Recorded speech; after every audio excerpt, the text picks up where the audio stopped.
Hi guys, welcome to Midnight Anime Library. They thought I was weak.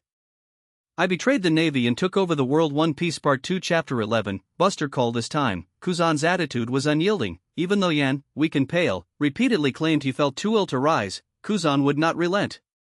Yan, Fleet Admiral Sengoku gave the order. "Don't make this difficult for me," Kuzan said coldly, his tone a world away from the past.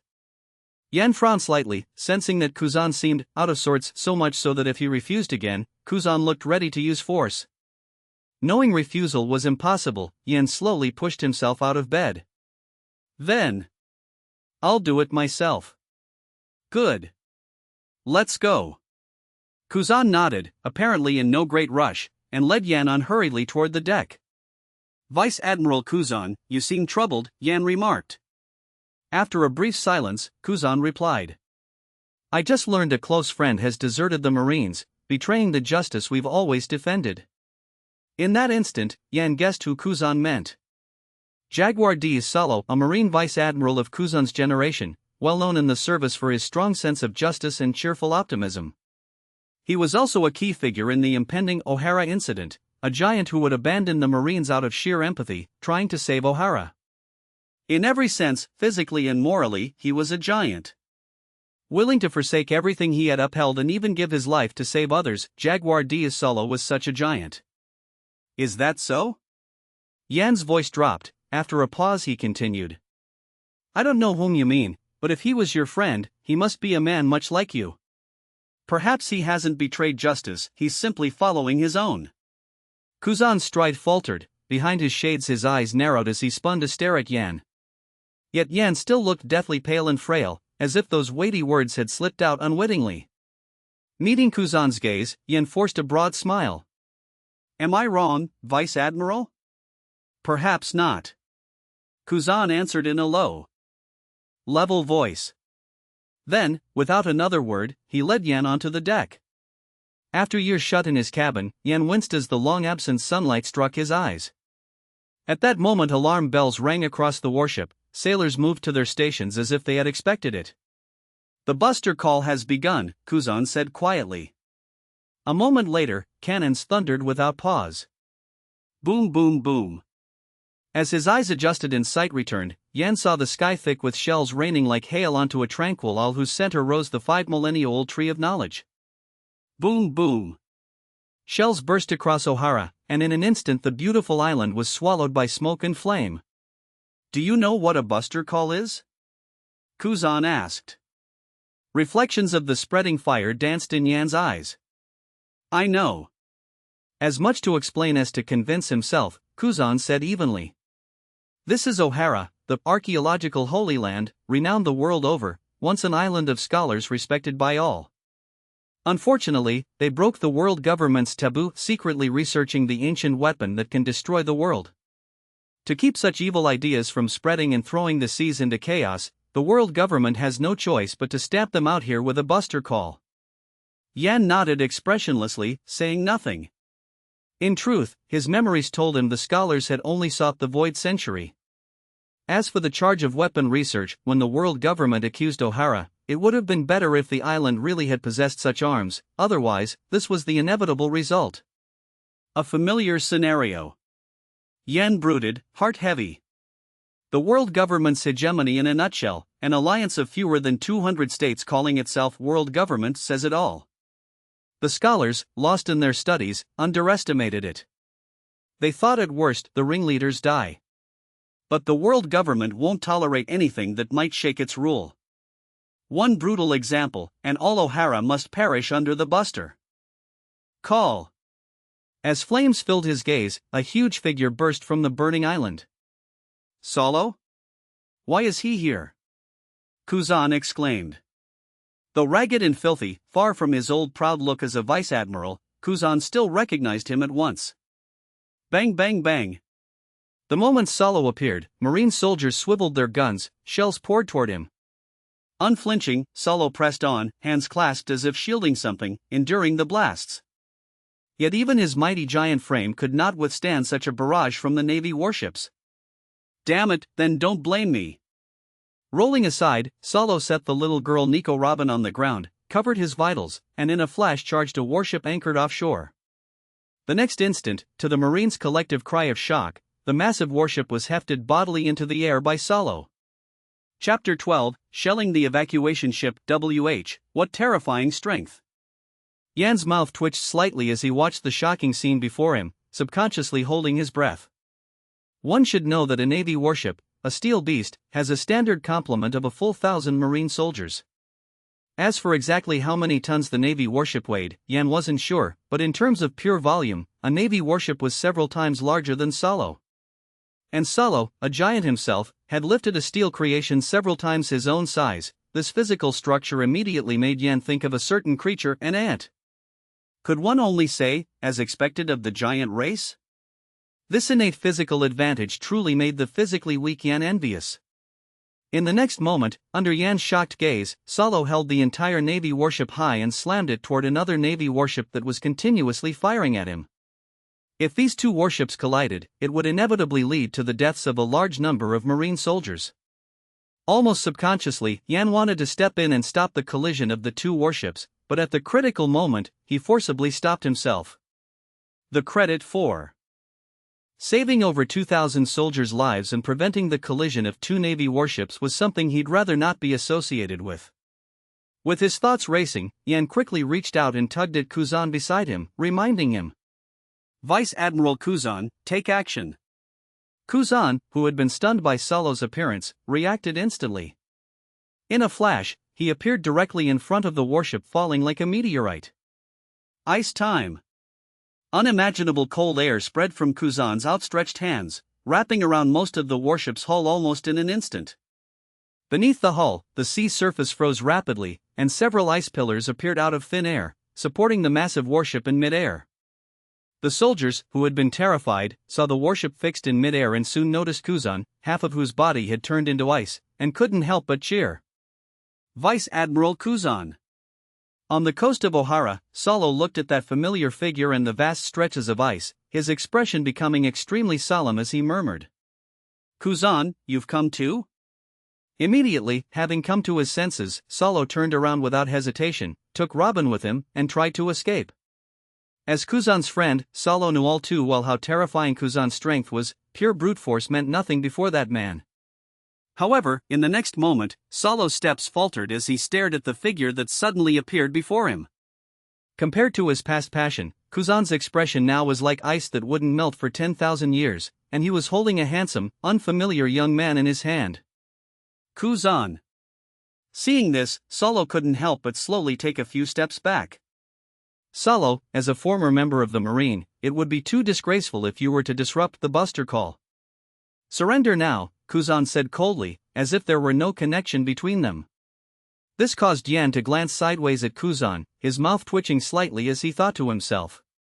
This guy Kuzan, he was just feeling down about his friend Salo's desertion. Is he just a tsundere with a cold exterior and a warm heart? However, seeing his old friend again, Salo couldn't help but get excited and shouted, "Kuzan, are you feeling proud of the Buster Call's attack? You've got it backwards. You should understand that the world government is making an example of us, willing to sacrifice and wipe out all of Ohara to achieve their goals." Faced with Salo's questioning, Kuzan's expression didn't change at all as he spoke. For the development of the world and the stability of the sea, this is unavoidable. Besides, the scholars did indeed violate the world government's prohibition, didn't they? Pausing, Kuzan looked at Salo's expression, which seemed to show no regret, and said, "Actually, I've also come to understand that justice changes its form based on one's position. So, I don't intend to condemn your justice, but if you obstruct the Marines' justice, I can only." Just then, Yan, who kept his observation hockey spread out almost constantly, suddenly perceived a shell whose trajectory was completely different from the others. Its target was the evacuation ship filled with civilians from Ohara Island. With the power of a Navy warship's shells, once hit by this shell, the evacuation ship would instantly turn into a firework on the sea, and the civilians of Ohara would be buried in the ocean forever. Sakazuki, did you still make this choice? Witnessing Sakazuki's iron-blooded yet cold-blooded behavior firsthand, Yan couldn't help but feel a strong sense of disapproval. Clearly, this evacuation ship was arranged by the world government's CP9 organization, and those who could board were civilians screened by CP9. To put it bluntly, Sakazuki really was like a mad dog. Even though his master, the world government, hadn't ordered him to bite this evacuation ship, Sakazuki took the initiative to pounce. Subconsciously, Yan wanted to tug at Kuzan beside him, however. The speed of the shell was far beyond what the previously thrown warship could compare to. It's too late. Scatter, Senbun Zakura. In an instant, a pink stream of light seemed to appear over the sea, and a vast amount of cherry blossoms flew past like a dream, blocking the front of the evacuation ship. Boom! In the next instant, the shell slammed into the cherry blossoms, immediately triggering a massive explosion that caused ripples to spread across the sea. The appearance of this shell completely stunned Kuzan, the civilians on the evacuation ship, and the soldiers on the other Navy warships. Accompanied by the terrified cries of the many civilians on the evacuation ship who had just survived, and the buzzing discussions of the Marine soldiers on nearby Navy warships, Kuzan's expression looked particularly grim, his eyes filled with disbelief. Clearly, Kuzan never expected that the righteous Marine would actually fire on an evacuation ship full of civilians screened by the CP9 organization. Salo, who felt compassion for the weak, was even more clearly agitated, questioning Kuzan. Kuzan, is this what you call an act of justice? Are these civilians guilty? To go as far as slaughtering innocent civilians? Kuzan subconsciously retorted, no, I never intended for things to go this far. That bastard Sakazuki did this.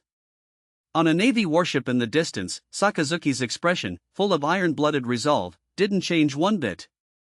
His gaze shifted from the large patch of cherry blossoms blooming in front of the evacuation ship to Yan standing beside Kuzan on the coast, and he said, "Where did this brat come from, daring to stop the Marines shelling?" The adjutant standing beside Sakazuki couldn't help but ask in a low voice, "Vice Admiral Sakazuki, should we continue shelling the evacuation ship?" Chapter 13, He is a Good Person Nonsense. Since the decision has been made, we must root them out entirely. Even after CP9 screening, no one knows if there are still archaeologists hiding on the evacuation ship. After a pause, Sakazuki said without hesitation, "For absolute justice. When dealing with evil, no room must be left. Continue the bombardment until the evacuation ship is sunk to the bottom of the sea." Yes. The adjutant hurriedly gave a military salute and continued to command the cannons on the Navy warship to fire at the evacuation ship. Boom! Boom! Boom! Amidst the terrified screams of the civilians on the evacuation ship, several more shells capable of easily blowing the ship to pieces streaked toward them. Those petals of cherry blossoms, which looked fragile yet beautiful, began to dance, proactively flying toward the shells in mid-air. Boom! Rumble! Almost instantly, the shells grazed by the cherry blossoms were detonated in mid-air, looking like pink fireworks blooming over the sea. That bastard, he still won't stop. As Kuzan watched Sakazuki continue to bombard the evacuation ship, this massacre of innocent civilians deeply provoked the justice Kuzan had always upheld. "Yan, you hold off Solo for me. I'll be right back." After dropping those words, Kuzan instantly transformed into a cold current and headed toward Sakazuki's Navy warship, shouting angrily, "Sakazuki, what the hell do you think you're doing? Stop it." In the next moment, magma and ice rose simultaneously from Sakazuki's Navy warship. Clearly, no one expected that during such an important marine military operation as the Buster Call, Kuzan and Sakazuki, two men as incompatible as ice and fire, would actually start fighting in front of many marine soldiers due to their conflicting ideologies. Yan. Immediately, Yan stiffly and slowly turned his head to look at Salo, whose single finger was larger than his entire body, and couldn't help but curse repeatedly in his heart. "Kuzan, you idiot. It was one thing to bring me ashore, but you actually left me behind and told me to stop Salo? With these small arms and legs of mine, how am I supposed to stop him?" To Yan's surprise, Salo's attitude was quite friendly. He had no intention of attacking. Instead, he leaned down and asked, "Is your name Yan? Are you a Marine?" "No, I'm not," Yan replied truthfully. "Then why are you with Kuzan?" Salo asked. I was forced." Yan continued to reply truthfully. "Then Salo glanced at the Navy warship in the distance, where large amounts of magma and ice were constantly erupting, and said, "Yan, do you want to run away with me?" "Ha?" Yan was slightly stunned, not expecting Salo to say such a thing. Salo then said, "I guess you were brought by Kuzan to join the Marine, but you just blocked Sakazuki's bombardment to save the civilians." After a pause, Salo continued, "Given Sakazuki's personality, he might do something bad to you afterward. Why not run away with me?" Yan's lips twitched slightly as he declined Salo's kindness, saying, "Thank you for your concern, but there's no need. I have a reason why I must stay in the Marine." "Dereshishishi, I see. Do you already have a justice you believe in?" Salo let out his peculiar laugh and said, "You dared to take a great risk to oppose Sakazuki for the sake of protecting civilians. Such a conviction is worthy of recognition. It seems yours will be a fine justice." Then, Salo's expression turned solemn as he said, "In any case, I must take the opportunity while Kuzan and Sakazuki are fighting to start my escape. Yan, since you don't want to run away, if you want to stop me, then give it a try." To be honest, Yan didn't want to stop Salo. Aside from not wanting to earn any military merit, more importantly, Yan quite respected Salo. However, with a slight flick of Yan's sword hilt, the cherry blossoms that had been protecting the evacuation ship instantly swirled back. While they continuously danced around Yan, he spoke. "Sorry, Salo. No matter what, I still have to take some action. Sometimes, even if one is unwilling in their heart, one must have the resolve to swing their blade." Yan had that resolve. As Sengoku's foster son, in this Buster Call military operation closely watched by the world government, Yan could perhaps save the evacuation ship driven by his personal convictions. But standing in the position of Sengoku's son, he could not remain indifferent to Salo's escape under these circumstances. Otherwise, Yan's actions might bring unnecessary trouble and suspicion to Sengoku. And that was something Yan would not allow. "Sorry, even if it's just for show, this is necessary." Yan sighed in his heart, and then a large number of cherry blossoms surged rapidly towards Salo. Sizzle, sizzle, sizzle. Instantly, as the beautiful and fragile cherry blossoms swept past, a dense multitude of wounds appeared on Salo's skin, and streaks of blood seeped out. This was especially true since Salo did not want to attack Yan and was running away at a full sprint. From a distance, in just a few moments, Salo appeared to be covered in blood. However, Yan knew very well that with the attack power of Senbonzakura's Shirkai, although Salo's wounds looked dense and terrifying, they were actually only superficial. For a physique as monstrous as Salo's, such injuries didn't even need treatment. At this moment, Salo also discovered the unique nature of these dreamlike pink cherry blossoms and murmured in surprise. "These seem to be blades?" Even though these blades were as tiny as cherry blossoms, they could still be fatal to little Robin, who was only 8 years old and protected in the palm of Salo's hand. However, when Salo looked down at little Robin with great concern, he found that the swirling cherry blossoms had ingeniously and perfectly avoided her. "Little Robin, are you okay?" Salo asked in a low voice while running through the cherry blossoms. Little Robin, who looked pitiful and helpless with tears still in her eyes, was attracted by the beautiful cherry blossoms dancing before her. She dazed for a moment before shaking her head in response. I'm fine, Salo. These flowers are so beautiful." "Yeah." Salo nodded, finally understanding Yan's intention. Rather than an attack, it was more like he was seeing them off.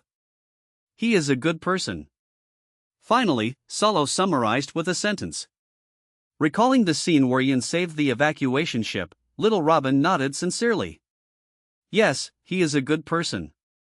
Chapter 14. It's too early to give up. Just as Yan thought Salo would take this opportunity to successfully lead little Robin to the sea, sparing the 8-year-old from the original historical trajectory of wandering, fleeing, hiding, and facing the darkness of human nature alone, a figure blocks Salo's path, the word justice on the cloak behind him fluttering in the wind.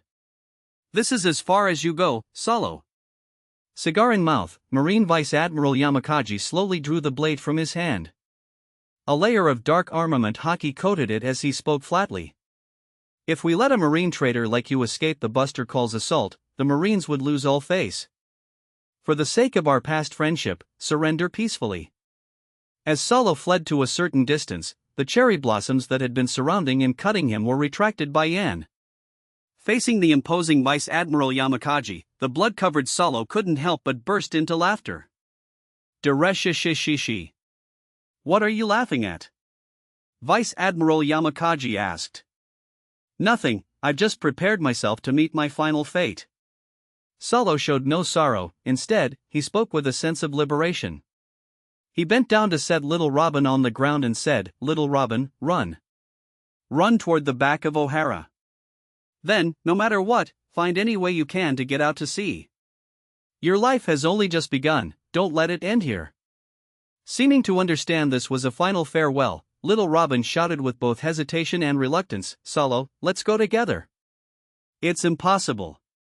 My size is too conspicuous," Solo refused. But. Before little Robin could finish, Solo interrupted her. "Robin, remember what your mother said. No matter what, you must survive. Go to the sea, you will definitely find your companions there." Dereshishishishi. Solo. Little Robin felt a thick wave of sorrow well up in her heart. Finally, she gritted her teeth, turned around, and fled in the direction Solo had indicated. Watching little Robin gradually run into the distance out of the corner of his eye, Solo finally breathed a small sigh of relief and said to Yamakaji, "Thanks for giving me time to say goodbye to little Robin." "Don't mention it." Vice Admiral Yamakaji, cigar still in his mouth, shook his head and said, "We were colleagues once, after all. Besides, I don't want to kill the person a little girl respects right in front of her." Pausing, Vice Admiral Yamakaji continued, "Furthermore, that little girl seems to be a target of the world government, she won't be able to escape anyway. Now that all of Ohara has been blockaded, there won't be any ships capable of escaping, and the Buster Call's attack will soon blast the entire island into the sea. Little Robin will always find a way. She is stronger than anyone." Solo spoke firmly, then suddenly leaped, his massive body like a mountain pressing down toward Yamakaji. Boom! This battle between Marine Vice Admirals began on the edge of Ohara Island. For a time, while the Buster Call fleet continuously poured shells onto Ohara, lava and ice collided upon the sea, and Vice Admiral Yamakaji and Solo fought on the coastline. On the other side, little Robin sprinted all the way, her arms swinging constantly. She didn't dare stop for a moment, putting all her strength into reaching the back of Ohara. Perhaps because little Robin was just an 8-year-old girl, most Marines had no intention of shooting at her, even as they watched her run away.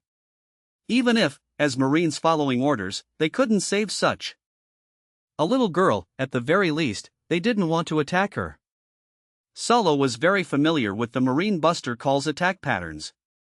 He understood that the Buster Call fleet was currently concentrated on one side of the island pouring shells to avoid firing too far and accidentally hitting friendly ships. Therefore, the only chance to escape was at the back of Ohara, a place where no Marine warships appeared. However, Solo's original intention was to take little Robin into the sea here and swim away from this island that was about to be destroyed by the Marines. But with little Robin alone now, setting aside whether an 8-year-old could drift in the ocean by herself, the more important point was that as a devil fruit user, she couldn't swim. Away to leave Ohara. Having reached the back of Ohara, little Robin didn't have time to cry.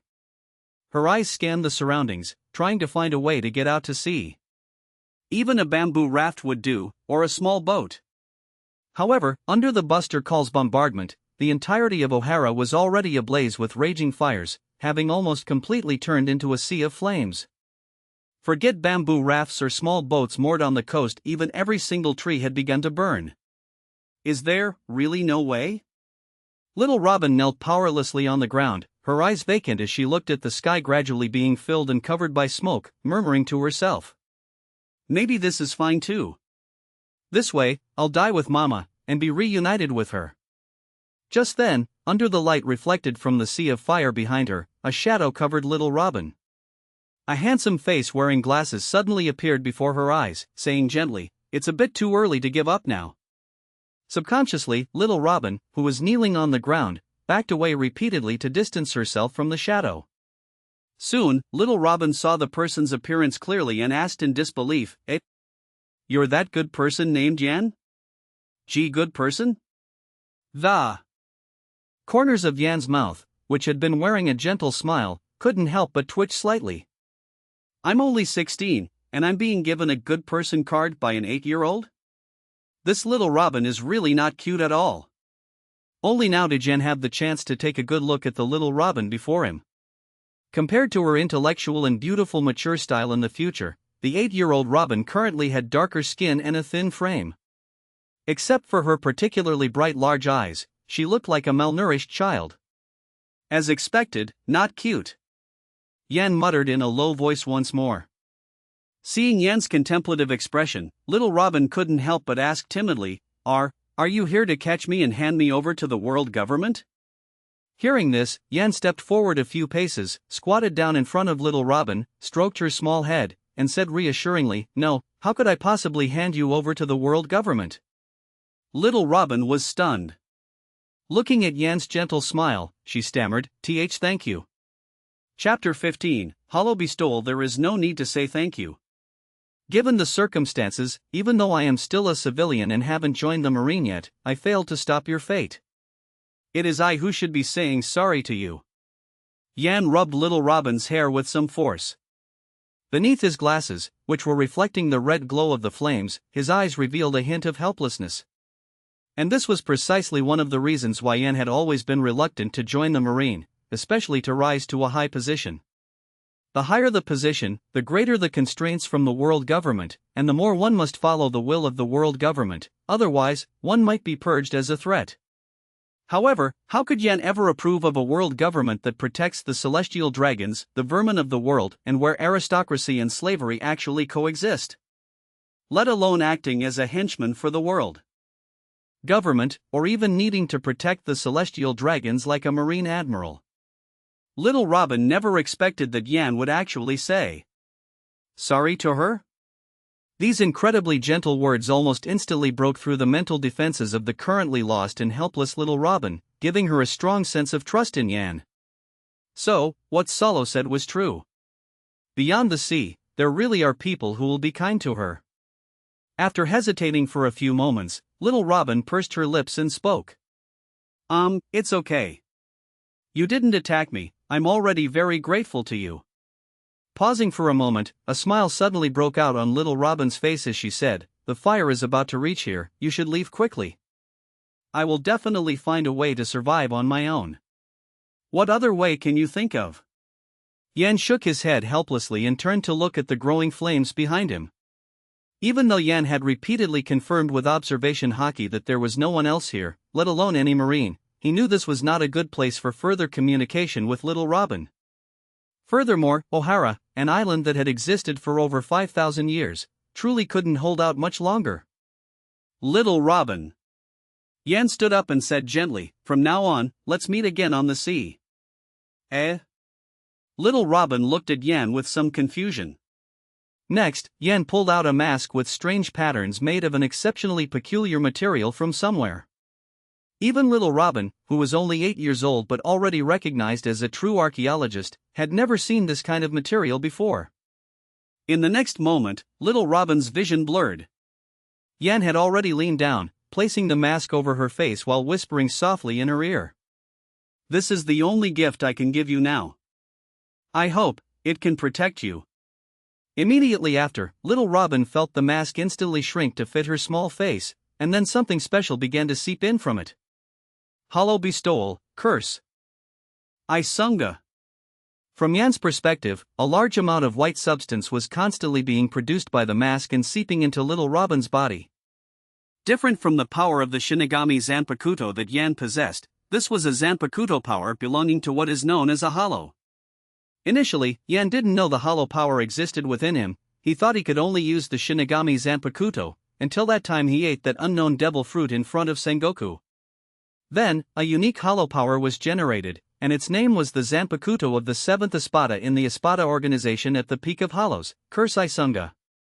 However, Yan himself could not use this hollow Zanpakuto, instead, he could only bestow it upon others in the form of a mask. But all along, Yan had been living under Sengoku's nose and had no chance to find a trustworthy person to perform the hollow bestowal. This was Yan's first time, so he couldn't help but be a little nervous, staring intently at the changes in little Robin, fearing she might show signs of discomfort or pain. Quickly, the white substance seeping from the mask formed an egg-like structure around little Robin, completely enveloping her. It seems to be about as expected. Yan murmured to himself, then slowly drew his Zanpakuto and recited the release command. Roar, heaven's punishment! In an instant, a giant arm appeared behind Yan, easily grabbing the white egg in its palm. Then, with a sudden motion, he hurled it toward the sea. Immense force erupted instantly, and the resulting wind pressure even created huge waves on the sea in front of him. The white egg was like a meteor, skimming across the surface of the sea and disappearing beyond the horizon in the blink of an eye. Goodbye, little Robin. As Yan ended the Shirkai of Zanpakuto, Tenken, he bid her a soft farewell. Unlike Yan's own frail body, the brute force possessed by the giant spiritual entity manifested through the release of Zanpakuto, Tenken matched Yan's own spiritual pressure. To avoid the possibility of the marine searching the sea surface later, Yan could only find a way to send little Robin away from the waters of Ohara. According to Yan's estimation, after that throw using the Zanpakuto, Tenken release, even with the sea surface constantly reducing the momentum, the egg would fly at least several hundred miles away. After that, driven by the ocean currents, which island little Robin would eventually drift to would be unknown to anyone. The marine and the world government would naturally have no way to track her in the short term. And this was the best plan Yan could come up with on the fly. Even if the world government were to issue a bounty for little Robin later, with the protection of the powers of Kursai Sunga and the flower fruit, little Robin's life should be much better than in the original timeline. However, Yan hesitated for a moment before pulling out an ordinary-looking Den Mushi from his pocket, and then an anti-eavesdropping Den Mushi from another hidden pocket, before dialing a number on the Den Mushi. Moshi Moshi. From the other end of the Den Mushi came the sound of whistling wind and a deep voice. Yan maintained his observation haki at maximum intensity, locking onto the positions of the 5 Marine Vice Admirals executing the buster call. After confirming they showed no signs of approaching, he asked with a hint of helplessness. Dragon, where are you now? Yo? How strange. Didn't the Chief of Staff say before that whether there's something or nothing, we should never contact each other? Why the initiative to contact me today? After a pause, Dragon continued, could it be that you, the Chief of Staff, are also preparing to defect from the Marine, and want me to come pick you up? Chapter 16, Chief of Staff, don't lump me in with you. That old man of yours has a huge heart, he'll let you run wild across the seas. Like a stubborn scab, he doesn't care what the world government thinks and has no ambition for high rank, so of course he can afford to. But my old man won't stand for it. If I ever became a pirate or ran off with you, I'm sure the old geezer's blood pressure would spike on the spot and he'd drop dead. And if he somehow survived, he'd personally hunt me to the ends of the earth. After a pause, Yen suddenly realized something and said, besides, I haven't agreed to be Chief of Staff for your organization that doesn't even exist yet. Ah, Dragon said with a laugh. Chief of Staff, it's only a matter of time. We're fated to walk the same path. In some ways your ideas are already far ahead of mine.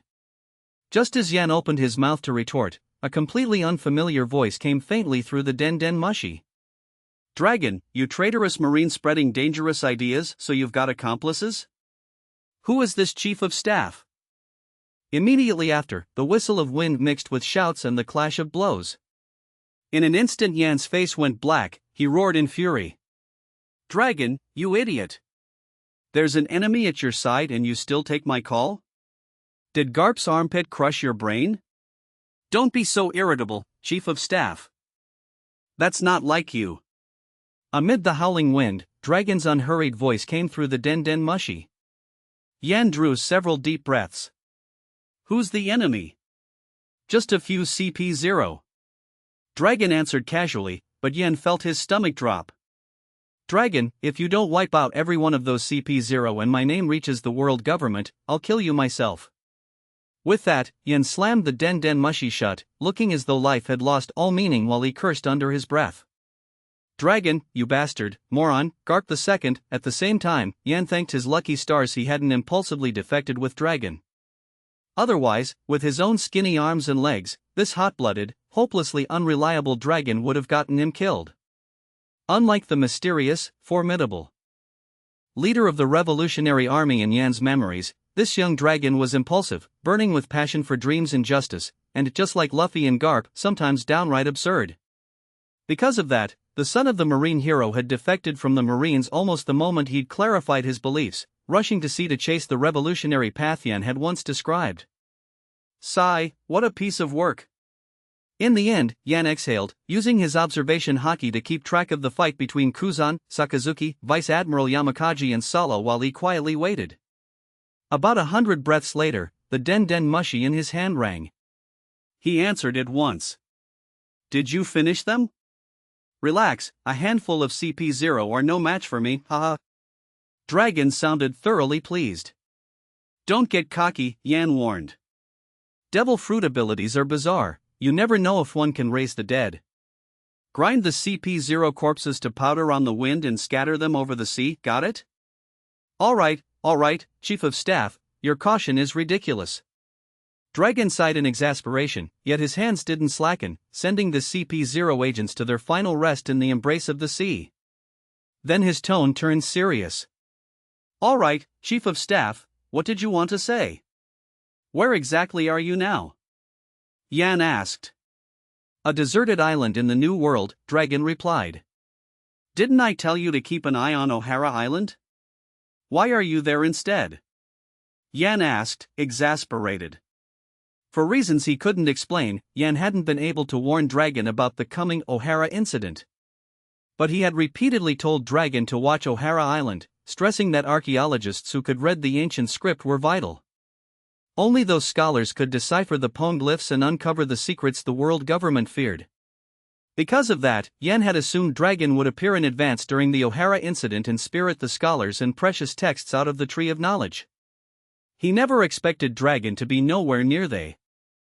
West Blue. The CP0 were breathing down my neck, I couldn't shake them. I only managed to lure those agents to this island and finish them off, Dragon explained, then asked, what happened in O'Hara? The world government discovered O'Hara was studying the poneglyphs and the Void Century. They launched a buster call to erase every scholar in text. Soon, all of O'Hara will vanish from the seas, Yan answered. After a moment of silence on the Den Den Mushi, Dragon replied. Typical world government. I was careless. Now deciphering the poneglyphs will be far harder. That's why I contacted you in a hurry. One archaeologist survived, she's already been smuggled off O'Hara. She's our only hope of reading the poneglyphs and exposing the world government's secrets. Pausing, Yan said solemnly, find her and protect her in secret, whatever it takes. Understood, Dragon answered. Name and description? Yan gave a brief rundown. Nico Robin, 8 years old, dark skin, blue-black eyes, short hair, sharp nose, not exactly cute, wait. Dragon cut in. Chief of Staff, are you serious? An 8-year-old archaeologist who can read the ancient script? Chapter 17, Brother Yan who goes against the flow. Dragon, stop talking nonsense. Human brains are not comparable. I sent her towards the northwest of O'Hara Island. Try looking for her on the islands in that area, Yan said. Dragon, who was invisibly mocked, had his mouth twitch slightly before responding, I understand. Also, if nothing unexpected happens, Salo is about to be captured by the Marines. Pausing for a moment, Yan continued, if possible, see if there's a chance to rescue him. Besides the fact that Salo is likely to agree with our ideology and serve as a combat force, he might also be our bridge to the Kingdom of Giants, Elbaf. Then, without waiting for Dragon's reply, Yan hung up the Den Den Mushi directly. Using the cover of the fire in O'Hara, he took a slight detour and returned to the coastline near the Buster Call Marine Fleet. Yan's prediction was correct. As he quietly returned to the vicinity of Salo and Vice Admiral Hashiyama, the battle between the two sides was about to reach a conclusion. Salo's own strength was not bad at all, he had become a Marine Vice Admiral entirely based on his power. His physique as a member of the giant race gave him unparalleled brute strength. However, Salo had been on the run day and night after defecting from the Marines, so his condition was already poor. Additionally, he had just endured many shells from Navy warships and attacks from Zanpakuto, Senbonzakura, so his strength had inevitably declined significantly from its peak. The match is decided.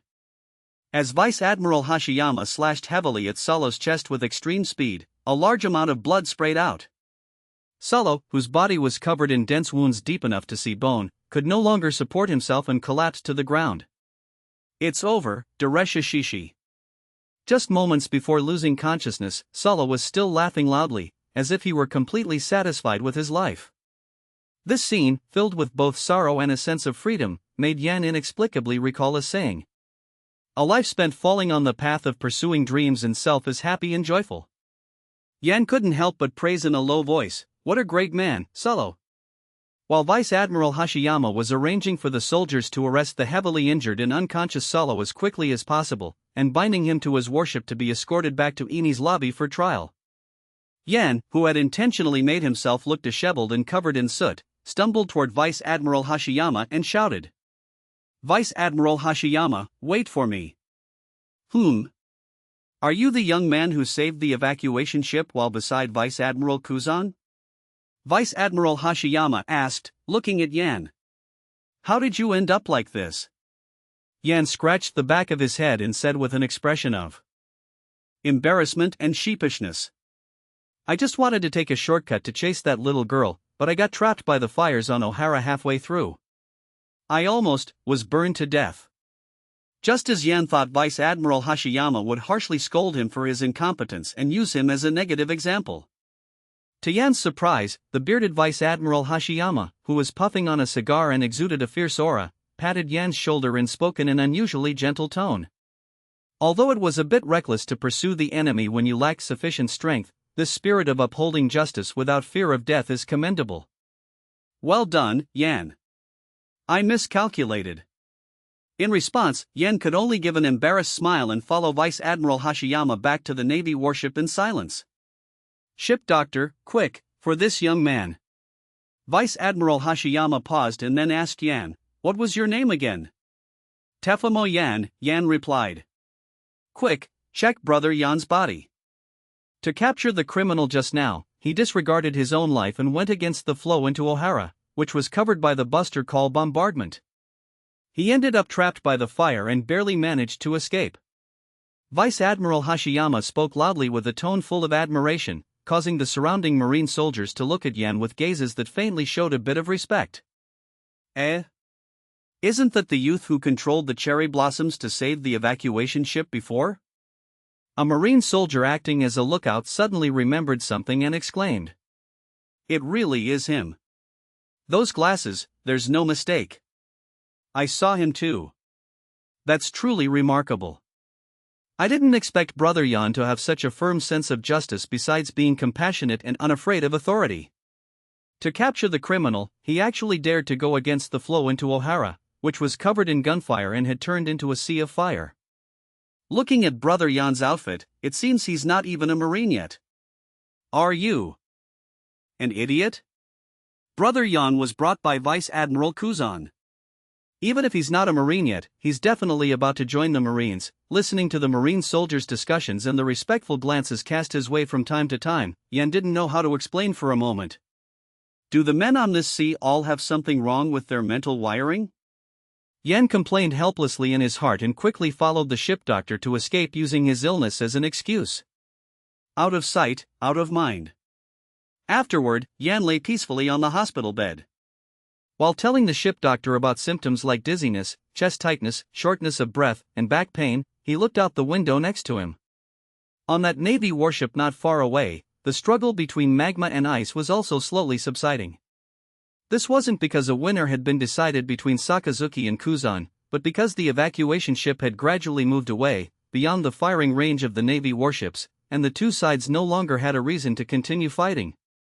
Furthermore, while Sakazuki and Kuzan might have a conflict of ideologies, their hatred for each other had not reached the point where it had to be a life-or-death struggle. But after such a commotion, Sakazuki and Kuzan's promotion to admiral will probably be delayed. Even if the matter didn't blow up completely, the impact of this kind of internal infighting is still very bad. Yan thought to himself while responding to the ship doctor intermittently. But this is also fine. The old man is about to be promoted to fleet admiral. If the 3 admirals were promoted along with him, the old man's authority might not necessarily be able to suppress them. This way, the old man can be somewhat more at ease. It's barely a good thing. Just as the ship doctor took advantage of Yan's inattention to give him a heavy injection of nutrients, a massive roar suddenly came from outside. Rumble! Immediately after, the Navy warship, which was as massive as a steel beast on the sea, shook violently, as if suddenly facing some huge wave. At this moment, even though Yan could not see it with his own eyes, he understood that this was the sound of Ohara Island crumbling and sinking into the sea. That is to say, this island, which had existed for over 5,000 years, officially became history from this moment on. Chapter 18, The Criminal, Yan. The final sinking of Ohara Island brought a sense of melancholy to Yan, and he understood that this buster call operation had come to an end. Mr. Doctor, I'm a bit afraid of needles. Could you please not poke me? Just let me rest for a bit and I'll be fine. After casually dismissing the doctor, Yan lay comfortably on the hospital bed to recover as a patient. He also began to seriously review his actions during this period to see if he had left any hidden risks. The matter of little Robin was already the limit of what he could do. Now, even if he wanted to find her, it would take a lot of effort, let alone the world government and the Marines. Although he wasn't sure how much power the hollow Zanpakuto named Kursai Sunga would provide to little Robin after performing the hollow granting, it still provided a bit more protection. With little Robin's intelligence and strength, she would surely have a much better life than in the original timeline. Moreover, Dragon would also start looking for little Robin to protect her, so there shouldn't be much of a problem. As for contacting Dragon, they were on the back of Ohara Island at the time, and the Marines' attention was almost entirely focused on the battles between Sakasuki and Kuzan, and Vice Admiral Hashiyama and Salo. It should be fine. Finally, there was the most crucial matter of earning merit. Stopping Sakasuki's bombardment was, to some extent, obstructing the Marines' actions. That doesn't count. Attacking the fugitive Salo with nothing more than scratching the surface level damage that didn't stop him for a moment shouldn't count either. As for the final attempt to capture little Robin, to be honest, it failed, so it shouldn't count either. Aside from these 3 things, Yan had mostly been sleeping during this buster call operation. If the Marines' victory had to attribute some merit to Yan, then he truly won by doing nothing. This is great. Old man, you didn't expect this, did you? Kuzan actually ended up fighting Sakasuki and had no time to worry about me at all. What a pity, I failed to earn any merit. Yan couldn't help but chuckle as he sighed, yet there was no trace of sadness or regret. In fact, Yan had a rough idea of why Kuzan insisted on bringing him onto Ohara Island. Kuzan's plan was simply to have Yan personally arrest little Robin, a criminal of the world government, after Salo was dealt with, thereby allowing Yan to earn merit. But the old man will definitely grill me on many details later. How should I answer?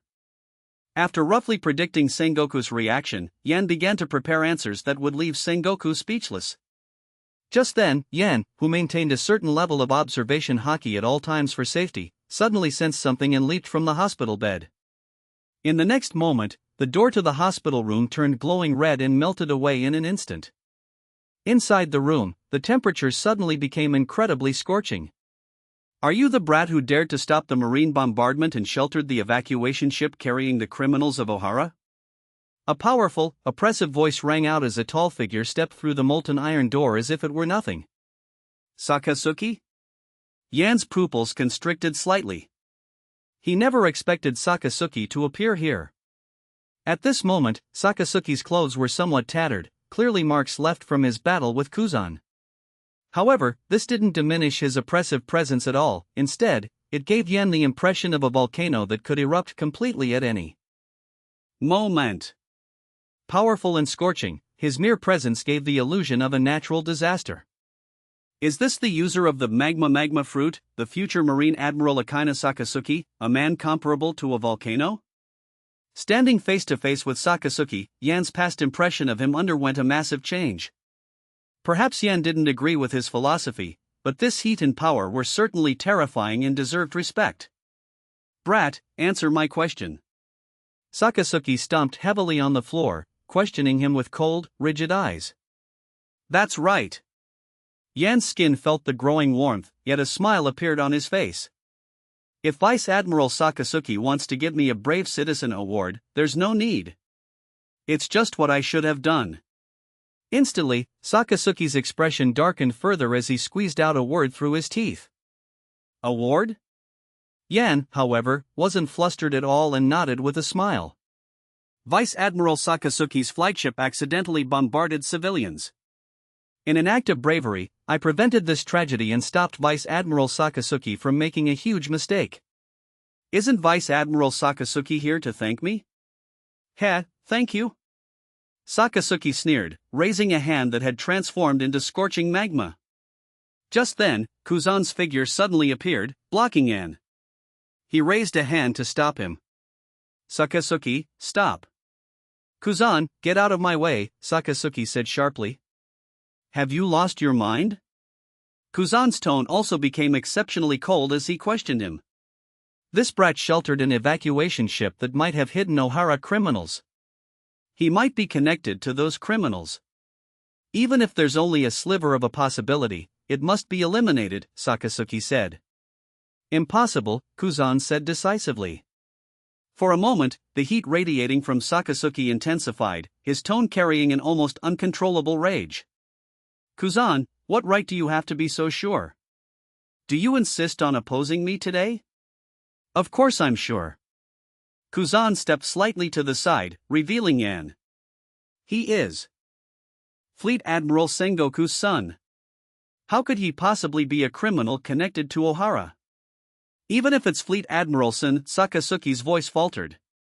He paused for a moment, disbelief in his eyes, his anger instantly dissipating by half. He's Fleet Admiral Sengoku's son? How is that possible? For Sakasuki's question, Kuzan replied expressionlessly. To Sakasuki's question, Kuzan replied expressionlessly. If you're certain Yan is a criminal connected to Ohara, Sakasuki, you are more than welcome to apply to Fleet Admiral Sengoku for his arrest. As long as Fleet Admiral Sengoku approves, I certainly won't stop you. Hearing this, Sakasuki gave Kuzan a deep look, then glanced at the innocent-looking Yan. He snorted, dropped a sentence, and turned to leave. I was mistaken. Chapter 19, Justice lost in doubt on the warship's deck. Scores of Marine soldiers were watching the hold with rapt attention. Until I swear I just heard Vice Admiral Sakasuki admit he was wrong. A major gaped, incredulous. What? No way. Must have misheard. In an instant the deck erupted. Who was Vice Admiral Sakasuki? Even among the Marines he was a certified monster, rumored to be the next admiral. A man who would sacrifice everything to complete a mission, who tolerated not a trace of evil, the very embodiment of absolute justice. For such a man to apologize, and to someone he deemed a criminal, was unthinkable. While the chatter swelled, Sakasuki's heat-shimmering figure strode from the hold and the deck fell silent. What's this racket? You call this discipline? You're no better than pirates. His roar sent every head down. All right, all right. Beside him, Vice Admiral Hashiyama stepped in. After a buster call, the men need to let off steam. Sakasuki glanced at him. A Marine at sea can't relax for a second. Be stricter with your men, Vice Admiral Hashiyama. With it he launched into the six powers, moonwalk and soared back to his own ship. Hashiyama only shrugged, waved the troops away, and readied the fleet for the return to Marineford. With the buster call over, they had to refit at Marineford and resume the war on piracy. Since the Great Pirate Era began, the Marines' grip had tightened, yet new pirates sprouted faster than ever. Even a behemoth like the Marines was beginning to feel the strain. After reports reached Fleet Admiral Sengoku and the world government, and after a final sweep of Ohara waters, Sengoku ordered the 10 steel leviathans of the buster call to head home. En route, however, Kuzan's vessel broke away, sailing a different course. Hey, Vice Admiral Kuzan, don't mess with me. The seas are a powder keg, the second half of the Grand Line's a madhouse, and you're dragging me off to chase mafia? Yan's mouth twitched, loosening the bandages he'd worn for show. Are you serious? Dead serious. Kuzan's face was ice, emotion unreadable. You've changed, Kuzan. You used to call it fervent justice. Kuzan hesitated. Maybe it's time I rethink what justice really is. Yan understood. Kuzan was lost. Once the protege of Admiral Black Arm Zephyr, then posted under his idol Vice Admiral Garp, Kuzan had absorbed more of Garp's doubts than of the world government's certainties. Where Sakazuki stood unswervingly for the world government, Kuzan wavered. In fact, his faith in the world government was about as thin as Garp's. So, while Sengoku had worried Yan might break after Ohara, it was Kuzan who now spiraled into doubt. So this detour to hunt Mafia was just an excuse for him to brood in peace. Yan studied the frozen mask that was Kuzan's face, then slipped below deck. Take your time. I'm in no rush to see the old man again, spares me another round of his persecution. He lounged, sipped juice the galley had given him, insisted, really, and gazed out the porthole. Given, not stolen, they'd shoved it into his hands. At first the crew had dismissed Yan as a frail, well-born oddity. But after Ohara, after he'd batted away Sakazuki's shell and saved the evacuation ship, and after word spread that the iron-willed Sakazuki had visited Yan's ward to apologize for the accidental strike, yes, accidental. Had the ship been sunk, no one would have known. Because Yan saved it, the story leaked. To protect the Marine's image, Marine Headquarters Staff Department branded the incident a misfire. A rookie gunner, they said, had ignored protocol and sent a shell toward the evacuation ship. Further rounds followed because, in panic, the rookie fumbled again. The boy was discharged and sent home. The shaken civilians received a formal apology. Thus Yan awoke to find that Sakazuki's visit had become an apology and a thank you for preventing the accidental sinking. Though not yet a Marine, Yan was suddenly a hero aboard Kuzan's ship. All he could worry about now was whether the old man would claim the credit. He sipped his juice and sighed. Chapter 20, Kuzan being led astray after being given extra fruit juice by the canteen for several days in a row. Yan couldn't help but secretly and quietly hint to the Marine uncle in the canteen that he was an adult, and that he currently had no duties to attend to on normal days, and that drinking too much juice wasn't good, and so on. Yan's original intention was to express that he was already an adult and didn't need to be given juice every day like a child. Furthermore, since he didn't hold any position on the warship during normal days, he felt embarrassed to enjoy such special treatment, and drinking too much juice would be bad for his health, and so on. The Marine uncle from the canteen, after thinking for just a moment, showed a look of sudden realization, as if he had completely understood Yan's meaning, and said, "I understand." Then, the Marine uncle snatched the water bottle from Yan's hand and sneakily headed toward the back kitchen. This scene left Yan's head full of question marks. Could it be that the Marine uncle thought I meant for him to be a bit more sneaky about it and not be so blatant? However, what Yan didn't know was that the Marine uncle, holding the water bottle, slipped into the warehouse in the back kitchen and quietly took out some stored fine wine to pour into Yan's bottle. Immediately after, the Marine uncle handed the filled bottle to Yan, not forgetting to give him a wink while saying, "Brother Yan, this is the good stuff. Don't let the other colleagues see it." To this, Yan could only helplessly offer his thanks and continue to stagger back toward his room, looking as if he were seasick. Afterward, Yan, who had almost never touched alcohol since transmigrating, subconsciously took a large gulp as if he were drinking fruit juice.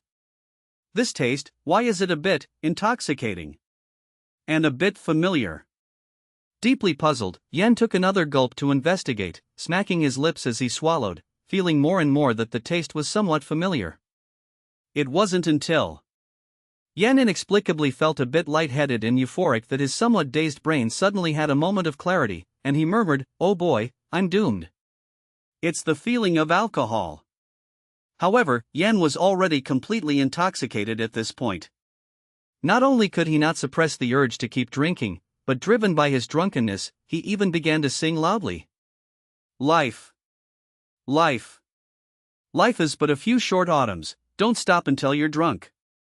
This singing also drew Kuzan over, who was nearby. Seeing Yan's somewhat unrestrained appearance, he couldn't help but question, "Yan, you're actually drinking in broad daylight? Where did you get that wine?" To this, the drunken Yan waved his hand dismissively, tilted his head, and said with a grin, "Brother Kuzan, don't worry about such details. As they say, one drink can drown 1,000 sorrows. I'm also quite troubled, and this feeling of complete relaxation is truly wonderful." "Is that so?" Kuzan frowned slightly and said, "Want some?" Yan extended an invitation. Then, just as Kuzan was a bit tempted but hesitated in silence due to the military discipline he had always followed, Yan grabbed Kuzan, who was standing at the door, pulled him in, and slammed the door shut. "Drink!" Yan casually found a cup in the room and poured a brimful glass for Kuzan. "Better not. Military discipline clearly states that drinking is not allowed during non-rest periods." "This isn't appropriate," Kuzan hesitated, shaking his head in refusal. "What's the big deal?" Yan, with drunken eyes, urged him to drink. Didn't old man Garp sleep every day? He still became a marine hero. So, Brother Kuzan, having a few flaws only makes it easier for the higher-ups to accept you. Kuzan, who also rarely drank, thought for a moment and was moved by Yan's words. Frowning, he downed the glass of fine wine in one go. Instantly, the atmosphere became much more harmonious and relaxed. Kuzan casually asked, "Yan, I'm one thing, but what source of trouble could you possibly have?" "Ha, my troubles? They naturally stem from the Marines, from this sea, and even from this era." Fortunately, Yan still had some semblance of reason left. He knew to hide certain important keywords and spoke vaguely instead. "Doesn't Brother Kuzan feel that the Marines aren't pure enough? Don't you think this sea is too chaotic? Don't you think this era is just terrible to the extreme?" Hearing this, Kuzan looked at Yan with a hint of surprise. In Kuzan's impression, Yan had always resisted gaining merit. He had thought Yan was just a kind-hearted but extremely unmotivated military brat. "It seems you really aren't as simple as you appear on the surface, Yan," Kuzan said. "Of course. What normal person doesn't secretly hide 6, 7, 8, 9, or 10 trump cards?" Yan replied as if it were a matter of course. Hearing this, Kuzan inexplicably felt that he wasn't a normal person. Then, Kuzan subconsciously took another large gulp of wine. And asked in confusion, "Why do you hide so many trump cards?" "Of course, it's for Rev." Yan tilted his head and shifted his words. "For justice. After all, everyone's justice is different. Perhaps due to many restrictions and the justice of others, I can't uphold it openly, but hiding trump cards allows me to carry out my justice in the shadows." These words sent Kuzan, who had been lost in self-doubting lately, into deep thought. Is that so? Indeed, because of different thoughts and positions, justice would naturally be different for everyone. Just like how his philosophy had a huge conflict with Sakazuki's. If he were to clash with Sakazuki every time, it would clearly be inappropriate. Especially in the future, if a civil war broke out between the admirals, the highest combat power of the Marines, it would likely significantly affect the Marines' prestige, leading to even more riots and arrogance from the pirates on the sea. But if I allow things that my justice cannot tolerate to happen, then what is the point of everything I uphold as a Marine? Yan was indeed right. Instead of that, it would be better to Hey! Just then, Yan shook the empty wine bottle and said, "Brother Kuzan, go get some more wine." Kuzan thought for a moment, and his tense face seemed to relax a lot. He directly agreed and walked toward the door. "By the way, don't forget to get some peanuts, kelp, and stuff like that." Yan shouted a reminder from behind Kuzan. "Got it," Kuzan replied. Soon, as Kuzan returned, several Marines followed him, each carrying a large jar of fine wine and a variety of side dishes. Seeing this, the drunken Yan tilted his head and murmured vaguely, "Did I lead Kuzan astray?" That's it for today. Meet you in next part.